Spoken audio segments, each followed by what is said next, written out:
Bonjour à tous, on est dans les Ardennes le 25 mai et si vous avez suivi la dernière vidéo, vous vous rappelez que j'avais trouvé un nid primaire de frelons asiatiques au milieu de mon rucher dans un nichoir. Il fallait donc que je m'en occupe. J'y suis allé le vendredi soir après 22 heures quand il faisait nuit et froid. J'ai barricadé l'entrée avec du scotch et avec une seringue j'ai injecté de l'essence. Je vais me taire un peu.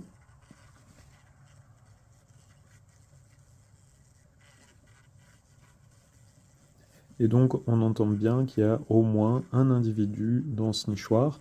C'est un peu sadique, mais franchement, en tant que père des abeilles, je ne pouvais pas laisser l'espèce proliférer et bouffer mes filles d'ici quelques semaines.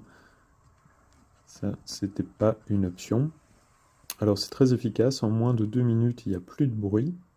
On va d'ailleurs s'en assurer en tapotant légèrement.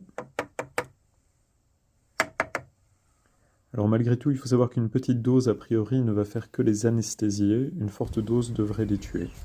J'ai attendu un peu plus de 36 heures pour ouvrir le nichoir, et là on découvre l'équivalent d'une balle de tennis.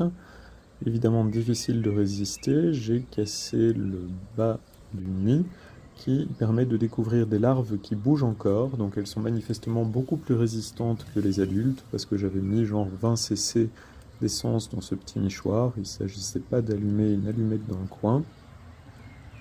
Et donc c'est assez fascinant comme nid.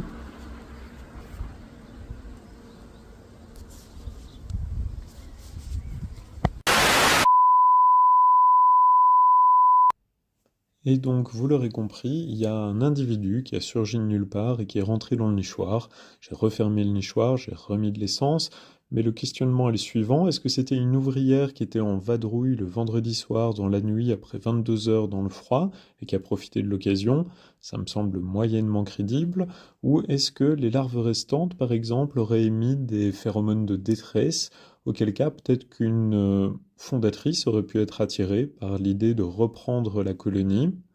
C'est en tout cas des choses que je vais essayer de creuser en laissant ce nichoir en place. Je ne vais pas détruire cette histoire, je vais tenter de faire quelques petites expérimentations, et si de votre côté vous avez des observations similaires, ça m'intéresse de les entendre.